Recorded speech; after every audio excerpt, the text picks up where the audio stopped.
Welcome back everyone. So this lecture is about factors affecting the rate of the reaction. Previous lecture में हम बात कर चुके हैं कि जो rate of the reaction होता है वो क्या होता है, उसके यूनिट्स के बारे में भी हम पढ़ चुके हैं. ठीक है, तो अब बात आती है जो rate of the reaction है, ठीक है, वो किन किन चीज़ों से ऑल्टर हो सकता है, मतलब उन पे किन किन चीज़ों का इफेक्ट पड़ता है, मतलब factors affecting rate of the reaction. तो हमारे पास ये 5 फैक्टर्स है. Concentration, nature of reactant, concentration of usually reactant की बात करते हैं. ठीक है, nature of reactant, catalyst, temperature वगैरह हो जाएंगे आपके पास. ठीक है, लाइन वाइज पढ़ेंगे हम इसमें. कंसंट्रेशन ऑफ जो रिएक्टेंट है, दिस इज़ वेरी इंपॉर्टेंट कि कंसंट्रेशन ऑफ रिएक्टेंट का क्या इफेक्ट पड़ेगा रेट ऑफ द रिएक्शन पे.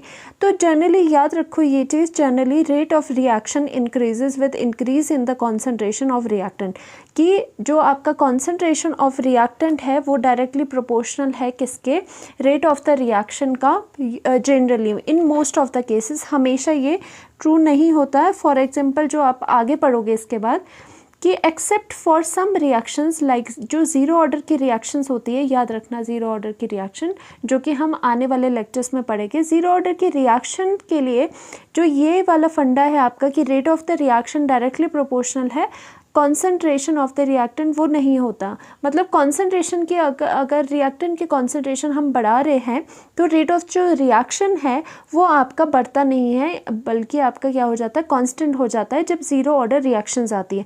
तो ये अभी के लिए इतना सिर्फ याद रख लो कि जो जनरली तभी हमने बात की कि रेट ऑफ द रिएक्शन बढ़ेगा अगर कॉन्सेंट्रेशन ऑफ द रिएक्टेंट बढ़ेगी, अगर कॉन्सेंट्रेशन ऑफ रिएक्टेंट कम होगी तो रेट ऑफ द रिएक्शन भी क्या होगा, कम हो जाएगा. और ये उस तरह से भी होता है, आगे इसको पढ़ेंगे, पर यहाँ पर मैं लिख लेती हूँ क्योंकि जो रेट लॉ होता है, ठीक है, रेट लॉ होता है वो अभी इस लेक्चर के बाद में पढ़ोगे, बट मैं यहाँ पर लिख रही हूँ. उसका एक्सप्रेशन होता है कुछ ऐसे, ठीक है, रिएक्टेंट की concentration raise to the power n. n क्या होता है, यहाँ पर पूरा इसका ऑर्डर है ये. अब क्या होता है यहाँ पर देखो, रेट डायरेक्टली प्रोपोर्शनल है कॉन्सेंट्रेशन के, वो बताता है रेट लॉ. तभी ये टॉपिक इम्पॉर्टेंट है क्योंकि अब हमने इसको आगे इलेबोरेट करके पढ़ना है उसके बाद नेक्स्ट लेक्चर में, जिसमें कि हम रेट लॉ ये वाला देखेंगे कि किस तरह से रेट लॉ वर्क करता है और रेट लॉ में जो रेट है वो कैसे कॉन्सेंट्रेशन की पावर्स में किस तरह से लिखा जाता है. तो इसीलिए हमेशा याद रखना कॉन्सेंट्रेशन बढ़ाओगे जनरली, ठीक है, जनरली अगर बढ़ाओगे तो रेट ऑफ द रिएक्शन बढ़ेगा, बट कुछ ऐसी रिएक्शंस है जिसमें कांस्टेंट रहता है या फिर रेट कॉन्सेंट्रेशन पे डिपेंड नहीं करता. सो इसका अलग से ही एक वीडियो आएगी जिसमें कि रेट लॉ आपका एक्सप्लेन होगा. ठीक है, फर्स्ट तो ये था कि कॉन्सेंट्रेशन ऑफ रिएक्टेंट पे डिपेंड करता है. सेकंड है नेचर ऑफ रिएक्टेंट, कि अभी तो कॉन्सेंट्रेशन हमने देख लिया, अब नेचर देखते हैं कि रिएक्टेंट किस नेचर का होगा और जिससे कि वो रेट ऑफ रिएक्शन को अफेक्ट करेगा. तो नेचर ऑफ रिएक्टेंट पे हम लोग बात करेंगे अबाउट, सबसे पहले इसी का सब पार्ट आता है नेचर ऑफ रिएक्टेंट में कि किस तरह का nature with respect to the phase, कि उसका फेस कैसा है. देखो फेस क्या होता है, जैसे नहीं पता, फेस होता है जैसे अगर आपको बोलूँ मैं कि रिएक्टेंट है वो गैशियस फेस में है, लिक्विड फेस में है, सॉलिड फेस में होता है, तो वो होते हैं उसके फेस. जैसे फेजेस क्या है, रिएक्टेंट में present in phases like gas, liquid या सॉलिड में प्रेजेंट हो सकता है. ठीक है, डिफरेंट फेस में प्रेजेंट हो सकता है आपका रिएक्टेंट. अब देखो फेस से कैसे हम रेट ऑफ द रिएक्शन पे डिपेंडेंस है उसकी, कैसे फेस चेंज होने से rate of the reaction change हो जाती है. देखो ध्यान से देखना आपने, जो गैसेस हैं आपको पता है गैस, लिक्विड एंड सॉलिड है आपके पास. ओके, तो आपको पता है जो गैस होते हैं, गैशियस स्पीशीज़ होती हैं, उसमें जो आपके पार्टिकल्स है, गैस के पार्टिकल्स है, वो आपस में बहुत डिस्टेंस पे रहते हैं. ठीक है, डिस्टेंस पे रहते हैं और इनके बीच की जो इंटरेक्शंस होती है, इंटरमॉलिक्यूलर इंटरेक्शन, वो भी बहुत वीक होती है. IMF फोर्सेस जो आपने पढ़ी होगी +1 में, इंटरमॉलिक्यूलर फोर्स जो फोर्स होती है जो कि मॉलिक्यूल के जो मॉलिक्यूल्स होते हैं उसको बनाए रखती है, उसको साथ में रखती है. ठीक है, तो इंटरमॉलिक्यूलर फोर्स है जो उनको हेल्ड करके रखा हुआ है जिस फोर्स ने, वो गैस में क्या है, वो वीक है. वीक होने की वजह से क्या होगा, इनमें स्पेसिंग ज़्यादा होगी, जो मॉलिक्यूल्स है वो साथ साथ में नहीं रह गए बल्कि बहुत ज़्यादा डिस्टेंस पे हो गए. ठीक है, लिक्विड में क्या हो गया, लिक्विड में थोड़ा कम डिस्टेंस हो जाएगा पार्टिकल्स में. और सॉलिड में क्या हो गया, सॉलिड में बिल्कुल भी जो इंटरमॉलिक्यूलर फोर्स है वो भी ज़्यादा है और ये क्या है, ये बहुत ही पास में होते हैं इसके जो आपके जो इसके पार्टिकल्स है, ठीक है, जैसे एटम्स हो गया सॉलिड के केस में। तो क्या हो जाता है, जब आपने अगर गैशियस स्पीशीज़ ली है तो आपको पता है इनके बीच का बहुत ज़्यादा डिस्टेंस है, ठीक है। डिस्टेंस होने की वजह से ये रैंडमली मूव कर सकते हैं। आपको पता है गैसेस तभी तो होती है, आपको दिखती भी नहीं है, और उसमें जो गैस के मॉलिक्यूल्स हैं उसमें बहुत डिस्टेंस है, इसी वजह से गैस के जो मॉलिक्यूल्स हैं वो फ्रीली मूव करते हैं। अगर ये गैस के मॉलिक्यूल फ्रीली मूव करेंगे तो बहुत ज़्यादा प्रॉपर्टी है कि ये रिएक्शन ज़्यादा इजीली देगी, क्योंकि एक तो इनके बीच में डिस्टेंस है, कोई दूसरा जो भी पार्टिकल इसके साथ रिएक्ट करना चाहता है वो आके इजीली इनसे कोलाइड कर जाता है, और कोलाइड से ही क्या होती है रिएक्शन, क्योंकि जब कोलाइड करेगा तभी दूसरे के पास जाएगा और तभी दोनों में रिएक्शन होगी, ठीक है, ड्यू टू कोलिजन, कोलाइड होगा। तो ये इसमें चांसेस ज़्यादा है इन केस ऑफ गैसेस। तो आपका जो रेट का मतलब क्या होता है, स्पीड। तो जो स्पीड ऑफ द रिएक्शन है वो गैस के केस में ज़्यादा होती है एज़ कम्पेयर टू अगर आप लिक्विड ले रहे हो, और सॉलिड के केस में जो रिएक्शन है उसकी स्पीड वो क्या होती है, वो कम होती है, क्योंकि इनके बीच में एक तो इंटरमॉलिक्यूलर फोर्स बहुत ज़्यादा है, रिएक्शन करने के लिए पहले उनको तोड़ना पड़ेगा, या फिर ऐसे समझ लो कि इनके बीच में जो डिस्टेंस है वो बहुत ही कम होता है, तो कोलिजन का जो है, कोलिजन की जो प्रॉपर्टी है वो कम हो जाती है। तो हम लिखेंगे rate of the reaction, rate of reaction किसका ज़्यादा होगा, गैस का सबसे ज़्यादा होगा, फिर आपका लिक्विड का होगा, ठीक है। अगर गैस आपके रिएक्टेंट, मान लो आपने एक रिएक्शन ली जिसमें रिएक्टेंट आपकी गैस है, तो उस केस में रेट ऑफ द रिएक्शन ज़्यादा होगी देन जब आपने लिक्विड्स लिए हैं। देन सॉलिड में तो बहुत ही स्लो होगी, यहाँ पे क्या हो जाएगी, रिएक्शन फास्ट हो जाएगी, यहाँ पे क्या हो जाएगी, रिएक्शन स्लो हो जाएगी। तो ये आपका फेस ने ये बताया आपको, और यही चीज़ लिखी हुई है, rate of reaction will be more for gas. Rate of the जो रिएक्शन है वो गैस के लिए ज़्यादा होगी than liquid and then solid. क्यों, बिकॉज इंटरमॉलिक्यूलर फोर्स जो हमने IMF फोर्स देखी थी, because intermolecular force in gas is weak. Intermolecular force gas में वीक क्यों है, क्योंकि उसमें जो डिस्टेंस है वो क्या है, वो बहुत ज़्यादा है।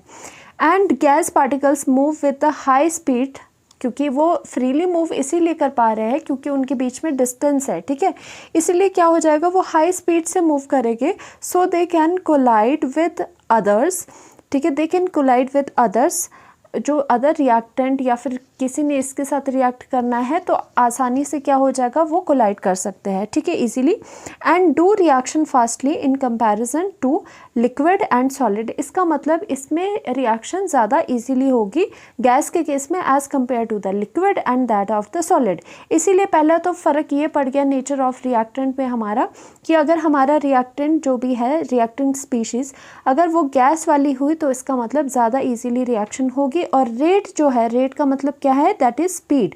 स्पीड जो है, स्पीड उसमें फास्ट होगी गैस के केस में, और इसमें कम कम होती जाएगी, ठीक है।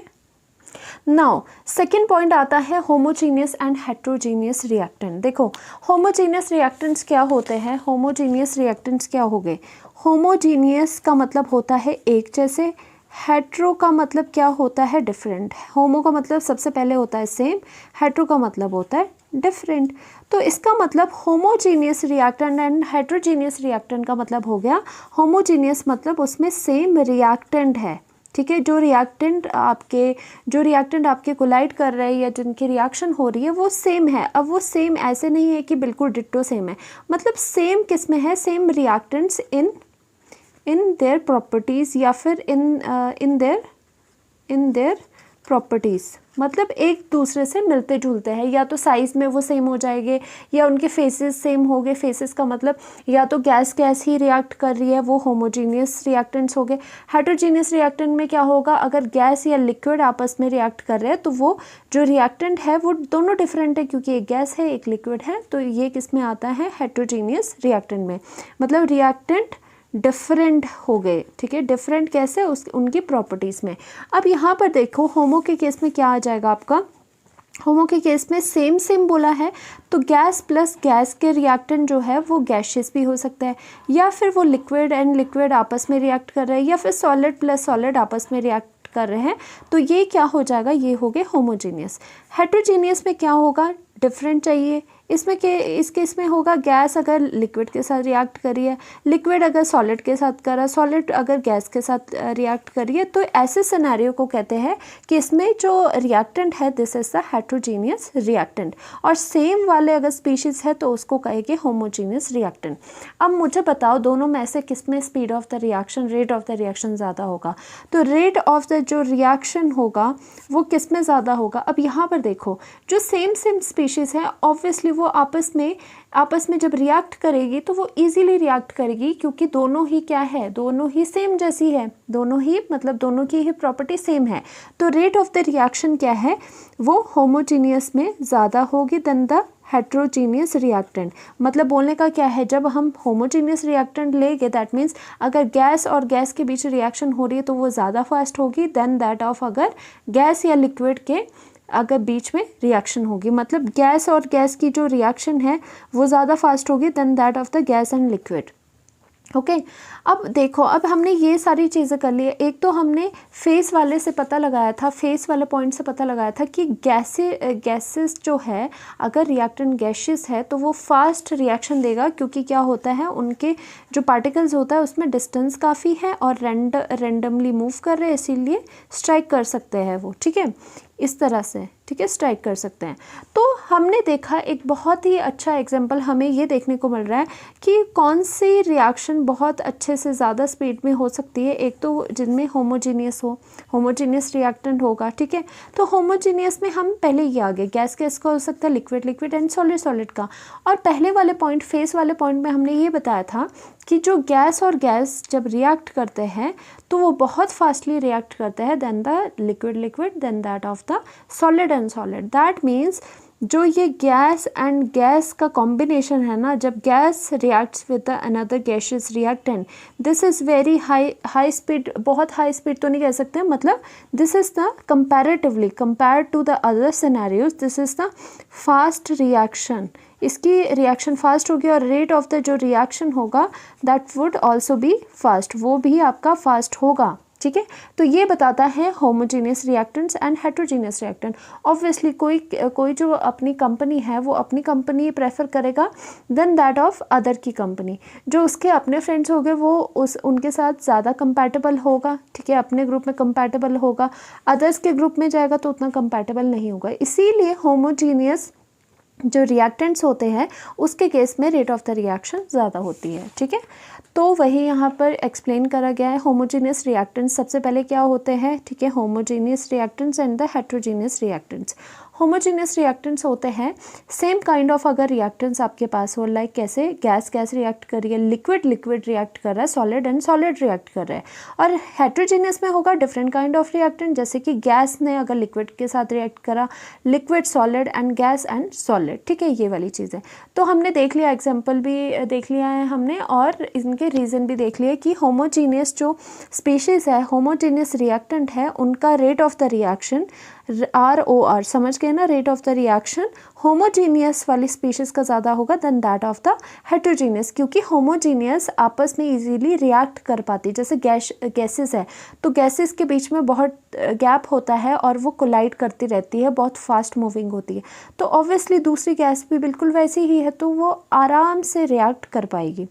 It has observed that rate of the reaction for homogeneous reactants is more as compared to the heterogeneous reactant, वही लिखा है, ठीक है। और हमने इनसे देखा, जो हमने फेस वाला पढ़ा था कि गैसियस रिएक्टेंट फास्टली रिएक्ट करते हैं, और दूसरा कि होमोजीनियस मतलब सेम अगर हम ले ले तो बात ही बहुत अच्छी हो जाएगी।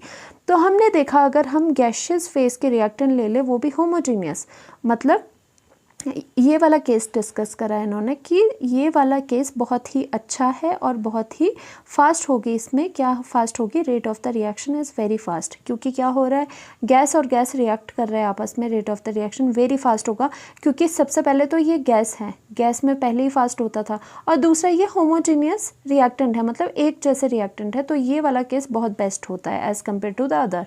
अगर देखो गैस भले ही आपका अच्छा आपका रिएक्शन करवा रही हो, बट ये यहाँ पे हेट्रोजीनियस है, नॉट द होमोजीनियस, तो गैस प्लस लिक्विड स्लो हो जाएगी और गैस सॉलिड के साथ करेगी वो भी आपकी स्लो हो जाएगी, ठीक है। यहाँ तक आपको समझ आ गया?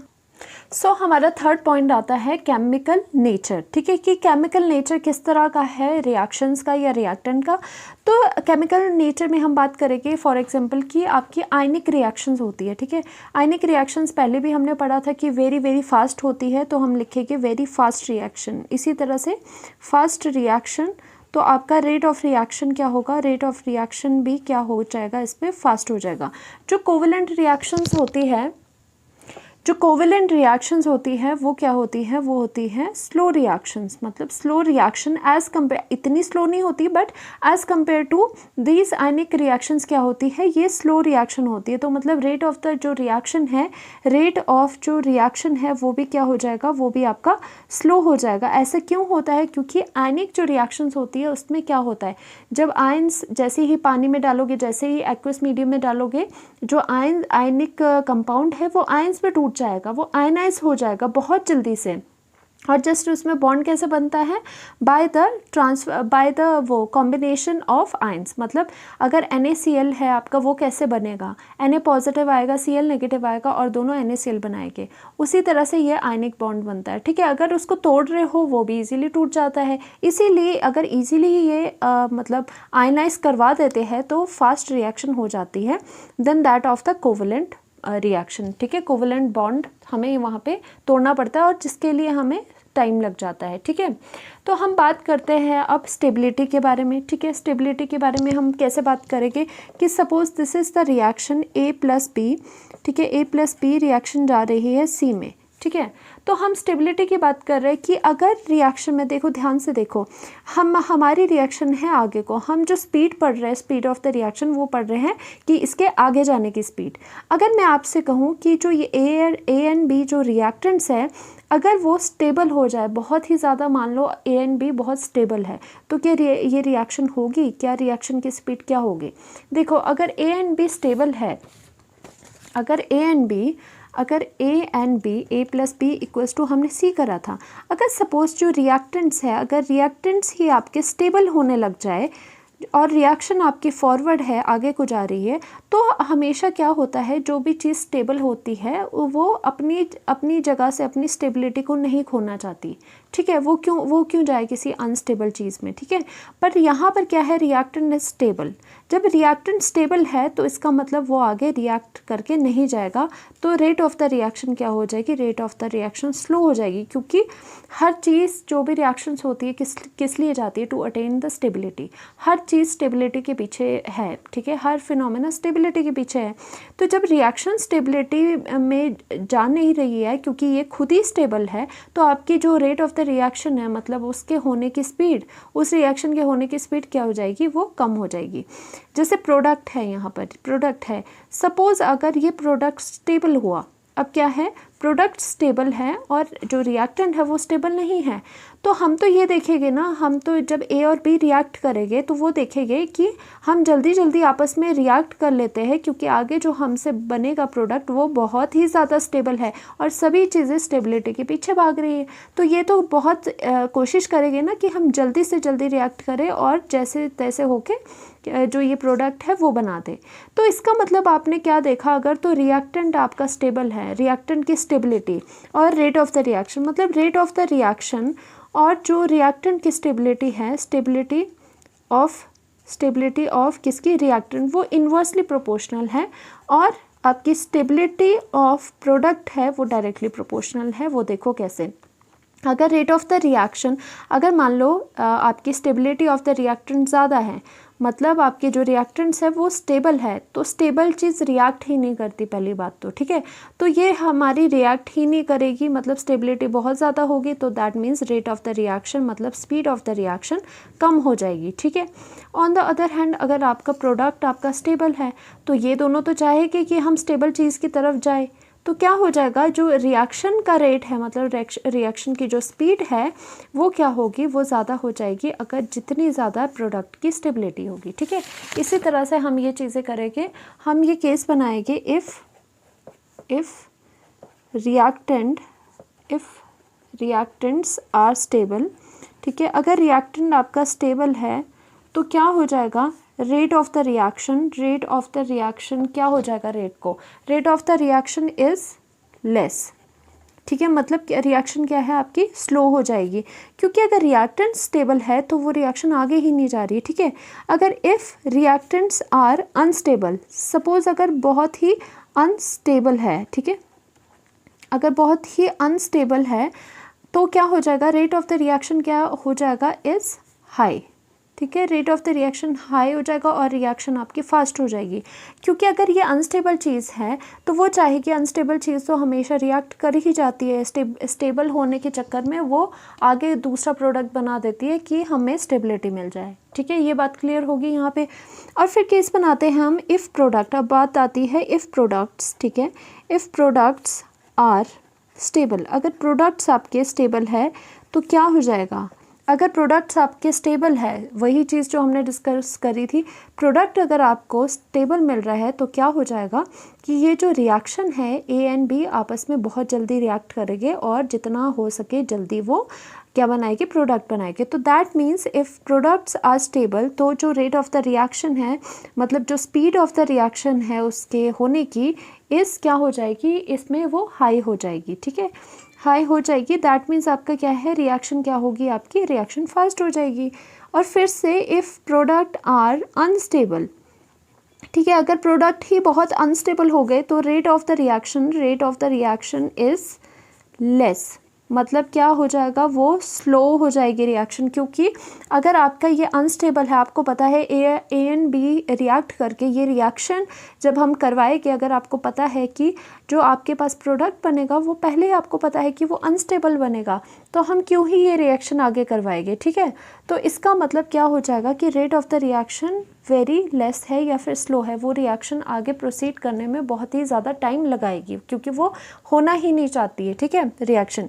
तो इससे हमने सीखा, क्या सीखा वो लिख लेते हैं कि रेट ऑफ द रिएक्शन, जो स्पीड ऑफ द रिएक्शन है वो इन्वर्सली प्रोपोर्शनल है स्टेबिलिटी ऑफ रिएक्टेंट्स। ठीक है, ऑफ रिएक्टेंट्स, मतलब अगर रिएक्टेंट स्टेबल है तो भाई जो रेट ऑफ द रिएक्शन है वो कम हो जाएगा।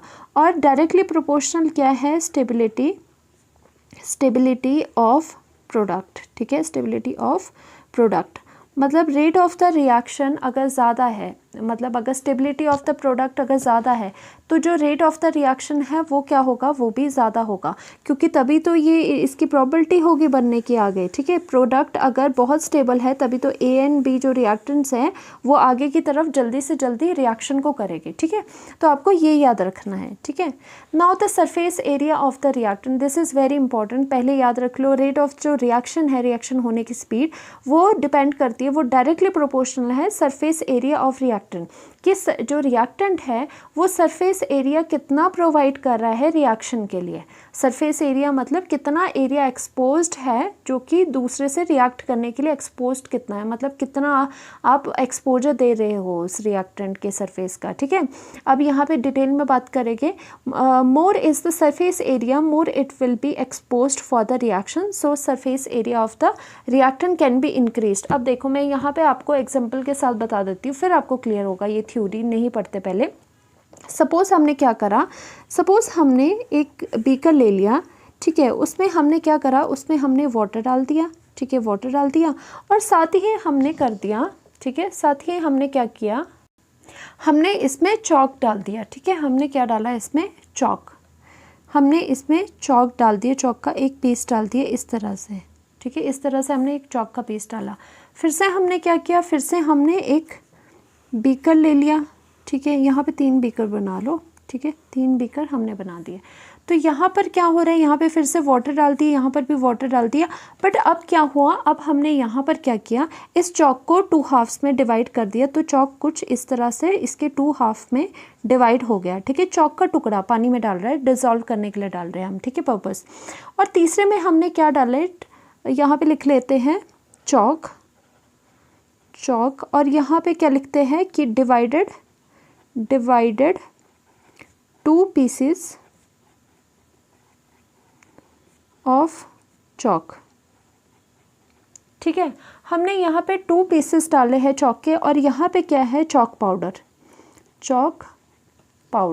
ठीक है, चॉक पाउडर हमने यहाँ पर डाला, और चॉक पाउडर कैसा है, इस तरह का है। ठीक है। यहाँ लास्ट में क्या है, इसका पाउडर यहाँ पे सेटल हो गया है, बस अब घुमाने की देर है। ये बिल्कुल इजीली क्या हो जाएगा, ये बिल्कुल इजीली आपका घुल जाएगा। देखो अब बात क्या होती है कि यहाँ पर आपने डाला चॉक, यहाँ पे आपने डाला डिवाइडेड 2 पीस ऑफ चॉक डाल दिया और यहाँ पे चॉक पाउडर डाल दिया। तो यहाँ पर क्या हो रहा है, यहाँ पर अगर देखा जाए तो सरफेस एरिया क्या है, सरफेस एरिया यहाँ पे रिएक्टेंट क्या है, रिएक्टेंट अब आपका चॉक है जो कि रिएक्ट कर रहा है विद द वाटर। ठीक है, तो आपका सरफेस एरिया क्या हो गया, सरफेस एरिया जो कि ये चॉक मतलब जो ये रिएक्टेंट जो एक्सपोज कर रहा है पानी के साथ, वो कौन सा एरिया है, एक ये वाला एरिया, एक ये वाला साइड से, और यहाँ से एक्सपोज कर रहा है अपना एरिया, यहाँ से एक्सपोज कर रहा है। ठीक है, सरफेस एरिया इज़ लेस। ठीक है, और ऑन द अदर हैंड जब हमने इसको 2 टुकड़ों में डिवाइड करा तो आपका क्या है, सरफेस एरिया अब ये भी हो गया, ये भी हो गया, ये अलग से मिल गया, ये भी मिल गया, ये अलग से मिल गया, और ये सरफेस एरिया हमें ज़्यादा हो गया। तो हम लिखेंगे सरफेस एरिया इज़ क्वाइट मोर। ठीक है, और यहाँ पर क्या हो गया, सरफेस एरिया इज़ हाई, मतलब बहुत ज़्यादा है। ठीक है, या फिर लार्ज लिख लो, वेरी लार्ज। क्यों, बिकॉज आपने ये वेरी फाइनली डिवाइड करके इसका चॉक पाउडर बनाया है। तो अब हर एक के पास सरफेस एरिया प्रोवाइड कर रहा है ये, मतलब हर एक जो पार्टिकल है वो वाटर के साथ अब क्या है, इंडिविजुअली घुल सकता है। ये सरफेस एरिया, इसके जो चॉक के पार्टिकल्स है, छोटे छोटे पार्टिकल्स है, वो बहुत ज़्यादा सरफेस एरिया प्रोवाइड करता है। तो हमेशा याद रखना, जब भी सरफेस एरिया का कंसेप्ट है, आपने ये नहीं सोचना कि जितनी बड़ी चीज़ है उतना ज़्यादा सरफेस एरिया होगा, भाई नहीं। उस चीज़ को अगर आप फाइनली डिवाइड करो तो देखोगे कि वो कंपैरेटिवली ज़्यादा आपको ज़्यादा क्या प्रोवाइड करता है, सरफेस एरिया प्रोवाइड करता है। जैसे कि यहाँ पे ये सरफेस एरिया कम प्रोवाइड कर रहा है, बट दिखने में नहीं लग रहा, दिखने में तो लग रहा है बहुत प्रोवाइड करेगा, यहाँ कम प्रोवाइड कर रहा है, क्योंकि जिसने रिएक्ट करना है वो तो उसके सरफेस ने ही रिएक्ट करना है, मतलब चॉक ने ही रिएक्ट करना है।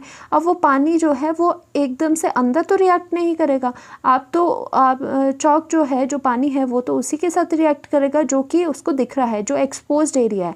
तो इसका मतलब सरफेस पे बहुत डिपेंड करती है कई रिएक्शंस। ठीक है, तो इसमें क्या हो जाएगा, रेट ऑफ द रिएक्शन इसमें क्या हो जाएगा, रेट ऑफ द रिएक्शन इसमें वेरी हाई हो जाएगा, फिर इसमें वेरी लो हो जाएगा। Rate of the reaction very high. ठीक है, very high as compare to the other, मतलब इसमें क्या होगा, चॉक जैसे भी डाला पाउडर का, पानी में डाला और वैसे ही ये घुल जाएगा। इसमें थोड़ा टाइम लगेगा, इसमें क्या होगा, इसमें बहुत ज़्यादा टाइम लगेगा। ठीक है, धीरे धीरे होगा। और इसमें हम लिख लेते हैं कि जो रेट ऑफ द रिएक्शन है वो क्या हो जाएगा, वो क्या हो जाएगा, स्लो लिख लो। ठीक है, स्लो, और ये क्या है, मॉडरेट, मतलब ना ज़्यादा बहुत ज़्यादा टाइम लगेगा ना डिले होगा हमें। ठीक है, मॉडरेट हो गया, ये स्लो हो गया, दिस इज़ वेरी फास्ट। अब आपको सरफेस का कंसेप्ट पता चल गया। एक और चीज़ है, अगर आप ये देख लो, अगर सपोज़ आपने एक मेडिसिन डाली है, ठीक है, और दूसरी मेडिसिन आपने डाल दी पानी में, ठीक है, इस तरह की वो मेडिसिन है, और दूसरी तरफ क्या है, क्रश करके आपने मेडिसिन को डाला है, मेडिसिन का, ठीक है, मेडिसिन का पाउडर डाला है आपने। ठीक है, और यहाँ पे मेडिसिन ही डाली है, मतलब टैबलेट डाली है। तो क्या होगा, इसको भी आपने वाटर में डिज़ोल्व कर रहे थे, तो आप देखोगे कि जो फास्ट होगी reaction, rate of the reaction क्या हो जाएगा, पाउडर वाले के केस में वेरी फास्ट रिएक्शन हो जाएगी, rate of the reaction high होगा।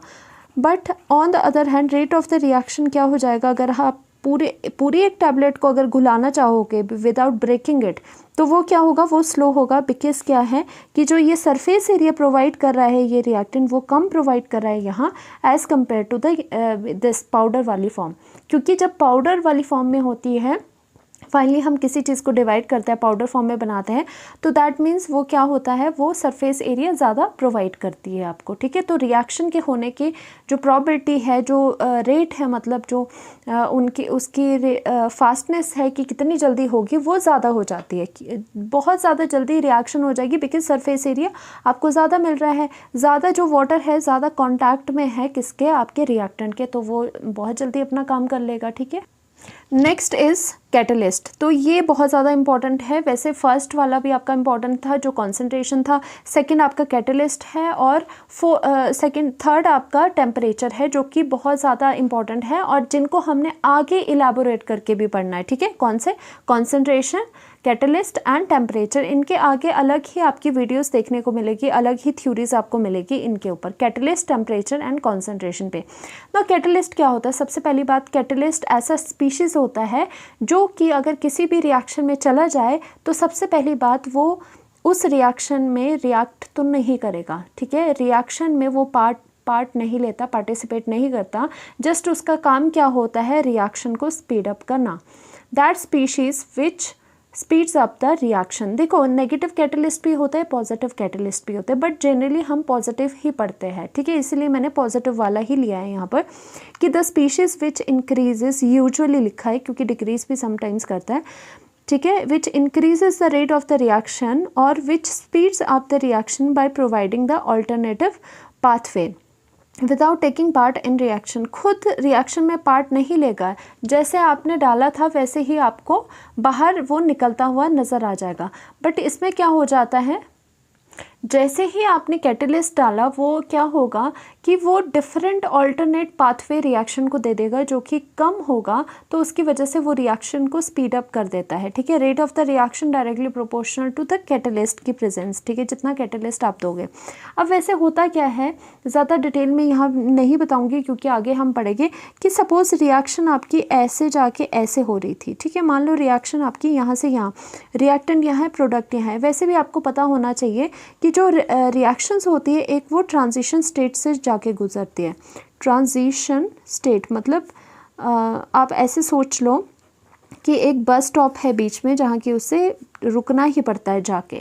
तो ये जो रिएक्शन है यूजुअली ऐसे रिएक्शंस होती है जो जिनका कि पाथवे होता है कि इस तरह से पाथवे है इसका कि रूट, जैसे बसेस के रूट होते हैं कि अगर यहाँ से यहाँ पहुँचना है तो आपको यहीं से जाना पड़ेगा, और ये होती है ट्रांजिशन स्टेट जो कि बस स्टॉप की तरह ले लो। ठीक है, अब ये कैटलिस्ट क्या करता है, जब कैटलिस्ट आते हैं तो उस पाथवे को एक हमें ऑल्टरनेट पाथवे दे देते हैं जिससे कि रिएक्शन की जो स्पीड है वो आपकी क्या हो जाती है, ज़्यादा हो जाती है। मतलब आपकी जो रिएक्शन है वो जल्दी कंप्लीट हो जाती है। अब क्या किया, जब ये कैटलिस्ट आया, ठीक है, कैटलिस्ट ने क्या किया, देखो कैटलिस्ट ने क्या करा, एक ऑल्टरनेट पाथवे प्रोवाइड कर दिया। ये पहला पाथवे था जो एक्चुअल में होनी थी ऐसे रिएक्शन। कैटलिस्ट आने की वजह से कैटलिस्ट क्या करता है, स्पीड अप कर देता है रिएक्शन को, क्योंकि उसने रिएक्शन को एक ऑल्टरनेट पाथवे प्रोवाइड कर दिया। मतलब बस का अगर रूट आपको ऐसे जाना था तो कैटलिस्ट आया तो आप उसने क्या करा, उसने बोला कि शॉर्टकट में चले जाओ। ठीक है, तो ये पार्ट होता है और कैटलिस्ट की वजह से आपकी रेट ऑफ द रिएक्शन भी ज़्यादा हो जाती है। ठीक है, पर ये डिटेल में हम आगे पढ़ेंगे। और last is the temperature, very very important. देखो जनरली क्या है, पहले तो याद रख लो, टेम्परेचर ज़्यादा होगा तो रेट ऑफ द रिएक्शन ज़्यादा होगी। ठीक है, होता क्या है जनरली, अभी उतना डिटेल में नहीं जाना क्योंकि आगे पूरा का पूरा अरेनियस वाला जो भी है पार्ट आपका पड़ा हुआ है उसी पर है, टेम्परेचर पर ही है कि टेम्परेचर का इफेक्ट क्या होता है रेट पे। ठीक है, अब मैं लेमैन में अगर ऐसे समझाऊं तो देखो, टेम्परेचर जब बढ़ रहा है, रिएक्शन हो रही है, टेम्परेचर जब बढ़ रहा है तो वो क्या करेगा, जो रिएक्टेंट्स हैं उनकी इंटरेक्शन को लूज़ कर देगा, उनकी इंटरेक्शन को वीकन कर देगा। ठीक है, वीक कर देगा उनकी इंटरेक्शन को। और उसमें क्या होगा, टेम्परेचर देने की वजह से जो रिएक्टेंट के मॉलिक्यूल्स है या पार्टिकल्स है उनमें क्या हो जाएगा कि कोलिजन जो है वो ज़्यादा हो जाएगा क्योंकि उनके पास मोशन आ जाएगा। ठीक है, इसी तरह से आप समझ लो, पहले हम बहुत डिटेल में इसकी बात करेंगे कि rate of the reaction directly proportional to temperature होता है। जैसे टेम्परेचर बढ़ता है रेट ऑफ द रिएक्शन भी बढ़ती है क्योंकि क्या होता है, कोलिजन्स बढ़ जाते हैं। देखो रिएक्शन कैसे होती है, जब दो चीज़ कोलाइड करती है। ठीक है, वैसे कोलिजन से होती है रिएक्शन। तो कोलिजन्स कैसे हो गए, जब जो पार्टिकल्स है वो उनको टेम्परेचर देंगे तो वो सम काइनेटिक एनर्जी क्या करेगी, एक्वायर करेगी। काइनेटिक एनर्जी अगर उसके पास है, काइनेटिक एनर्जी क्या होती है, वो रिलेट करती है काइनेटिक एनर्जी मोशन से। तो उनके पास मोशन आ गया, काइनेटिक एनर्जी आ गई, तो मोशन आ गया तो वो बहुत जल्दी जल्दी मूव करने लगे, बहुत स्पीड में मूव करने लगे, तो इसकी वजह से कोलिजन ज़्यादा होने लगे, तो रेट ऑफ द रिएक्शन भी ज़्यादा होने लग गया। ठीक है, और वैसे ही आगे की मैं ग्लिम्स एक दे देती हूँ, हम क्या पढ़ेंगे अकॉर्डिंग, वैसे भी इस चीज़ को प्रूव करने के लिए अभी सिर्फ आप ये याद रखो कि अकॉर्डिंग टू अरेनियस, जो कि आप बाद में पढ़ोगे। ठीक है, according to Arrhenius Arrhenius equation. Arrhenius equation क्या होती है, जो कि बाद में भी आपको लर्न करनी पड़ेगी। k is equal to A e raise to the power exponential है ये e ये है और a इसमें यहाँ पे लगा हुआ है नीचे, ठीक है, RT। ये हो गया आपका अरेनियस इक्वेशन, ठीक है, this is the Arrhenius equation. और ये क्या है ऐसे मैं बता देती हूँ अभी आपको, क्योंकि आगे हम डिस्कस करेंगे। के है रेट कांस्टेंट, ए है अरेनियस का ही कांस्टेंट, क्योंकि अरेनियस इक्वेशन है तो अरेनियस का कांस्टेंट आ गया। ई ए होती है activation energy, R gas constant, T आपका टेम्परेचर हो गया, ठीक है। तो आप क्या कह रहे हैं कि अगर टेम्परेचर इंक्रीज़ करता है तो क्या करती है ये वाली पूरी वाली चीज़। देखो समथिंग अगर डिनोमिनेटर में अगर कोई चीज़ आ जाती है, सपोज़ मैं अगर लिख रही हूँ 1/10, ठीक है, और 1/100, 1/1000 लिख रही हूँ, जितना ज़्यादा डिनोमिनेटर में मतलब नीचे की साइड जितनी ज़्यादा बड़ी वैल्यू होगी उसका मतलब ओवरऑल आपके पास रिज़ल्ट कितना आ रहा है, उतना ज़्यादा कम आ रहा है, स्मॉल आ रहा है। तो हम क्या कर रहे हैं, हम वही कर रहे हैं कि डिनोमिनेटर में मतलब नीचे वाली साइड हम टेम्परेचर को क्या कर रहे हैं, हम बढ़ा रहे हैं। तो दैट मीन्स ये ओवरऑल जो इस वाली वैल्यू का जो आपके पास वैल्यू आएगी, टेम्परेचर इंक्रीज़ कर रहे हो तो ओवरऑल जो ये वैल्यू आएगी वो क्या आएगी आपकी, वो कम आएगी।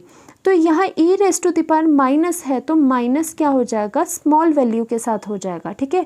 इस तरह से इसको समझ लो, हम थोड़ा इस तरह से लेमैन में इस तरह से समझते हैं, वैसे आगे भी बताऊंगी मैं आपको।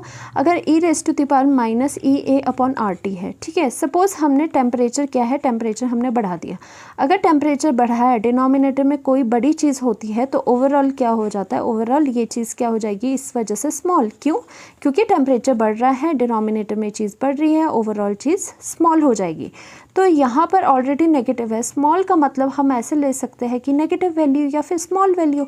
तो नेगेटिव नेगेटिव पॉजिटिव हो गया, तो यहाँ पे क्या है, यहाँ पे k है, तो इसका मतलब k की वैल्यू इंक्रीज़ करेगी, क्योंकि ओवरऑल यहाँ पे आपको एक इंक्रीज़ देखने को मिला है, क्योंकि e raise to the power में माइनस था। अगर यहाँ पे बड़ी वैल्यू होती तो आपकी ये वैल्यू कम हो जानी थी, बट क्या है यहाँ पे ये वैल्यू कम आ रही है, तो e raise to the power minus small thing, मतलब जो एक्सपोनेंशियल माइनस में है वो छोटी चीज़ का है, तो आपकी जो ओवरऑल वैल्यू है वो इंक्रीज़ हो जाती है। आप इस माइनस वाले फंडे से देखो, ठीक है।